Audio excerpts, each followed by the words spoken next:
Hey guys, Matt, IronTrap Garage, working on the free tee again, and we're just buttoning up the last couple little things we need to do before we start on the body work. So one thing I need to do, as I've been messing with the steering column height and length, what I've figured out is kind of where I want my final seating position to be. And I've basically figured out that I need to make like a floor, almost like a false floor type deal, or a box that I'm going to be sitting on that will hide my wiring and my battery, and then we can put our upholstery on top of that. So what I'm going to work on today is getting a quick little like rear floor pan area made up that will fit around the seat frame that we built, and it will tie into the outside, and it will give us a basis to basically lay our upholstery and all that stuff on, and we can kind of build it up and get it sitting exactly where I want when we go to do the upholstery. So I'm going to make up this little piece and hopefully get this all spot welded into the car so that we have the seating area all figured out.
Alright, so you saw me bending up the this panel here. I did a little cutout for the body mount, which I'm actually going to need to adjust a little bit. I think I'm going to fill and make a little filler piece and adjust where the cut mark is. When I made my paper pattern, I think it was bunched up a little bit and threw off where my cut needed to be. So I'm going to correct that opening a little bit.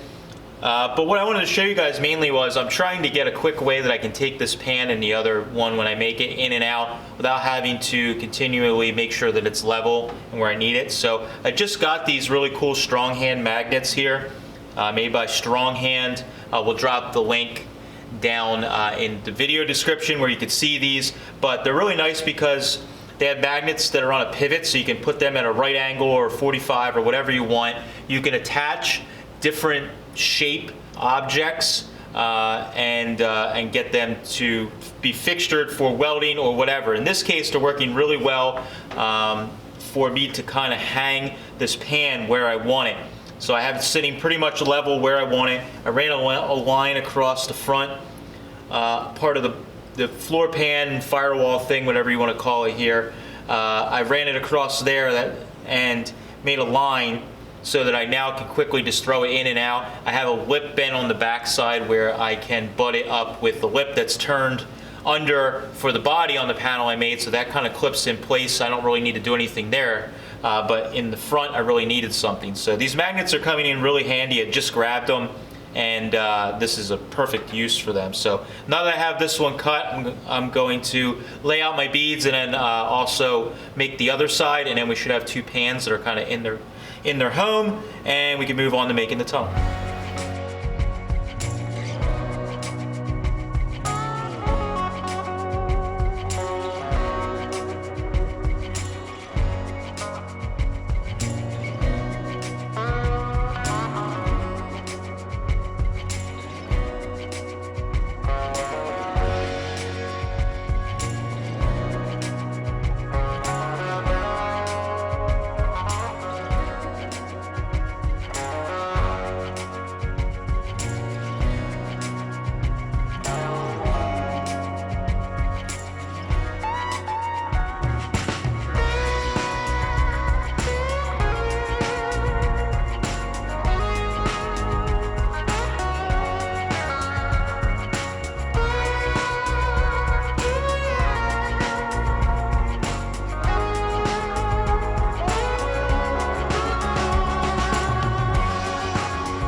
Here, Matt is using the 3.5 diameter pipe on his pipe anvil to bend the tunnel for the rear section of the drive shaft.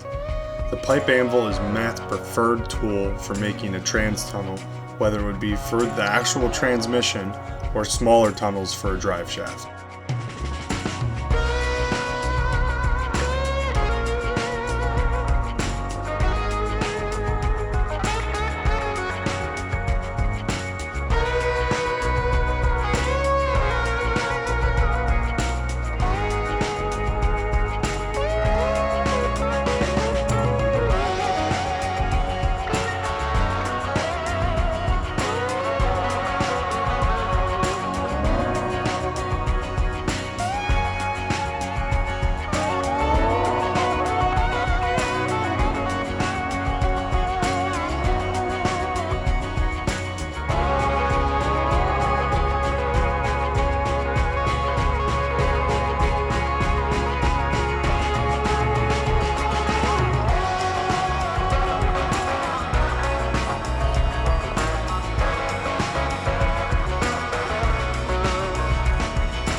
Once Matt has the bead detail laid out, he moves over to the English wheel to pre-stretch the area he is going to be putting the bead in to help prevent any panel distortion.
All right, so I got the floor pans all welded in, and in those last shots you saw, I was spraying some Eastwood textured rust encapsulator on the hole inside where I had welded. I used that instead of epoxy primer because there were some areas that we were welding to kind of the front of that floor area where it was original metal, and while I did get it pretty darn clean, there were some little spots that were kind of hidden that had some pits in them and things like that that I wanted to spray the encapsulator on so that it sealed up the metal so you could spray it over top of rusty or clean metal. So that was probably the best product for that area, and since I sprayed the inside of the tub with that already, it was nice to just finish it out with that. So once that dries, tomorrow I'm going to lay just some seam sealer around all the seams where I welded, and that part of the project is pretty much done. I sort of had forgotten about what I was going to do with that seat area, and we were talking about hiding the battery and fuse box under there for a while now, and I don't know why I was forgetting about doing it, but it dawned on me this week, and I'm glad I did it because we're starting on bodywork, and today is Tuesday, so yeah, Friday night or Saturday we're probably going to start on bodywork, so I'm cutting it close, but I'm glad that I got it done.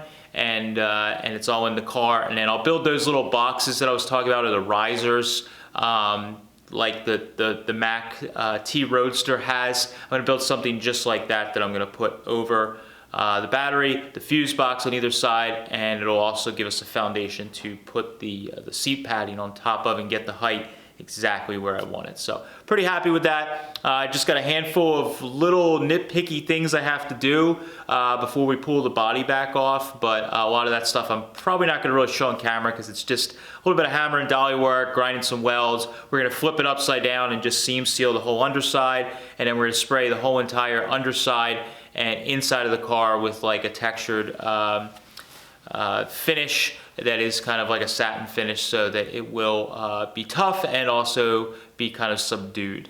So that's all I have for this one. I appreciate you guys following along. As always, we do videos on Tuesdays, Fridays, and Sundays. If you haven't subscribed, make sure you subscribe, because this car is going to come along pretty quickly, and I can't wait to do those before after photos of what we started with a pile of junk on the ground to a pretty nasty flathead little custom T Roadster that is going to be bitchin'. Can't wait. All right guys, thanks. Catch you later. See ya.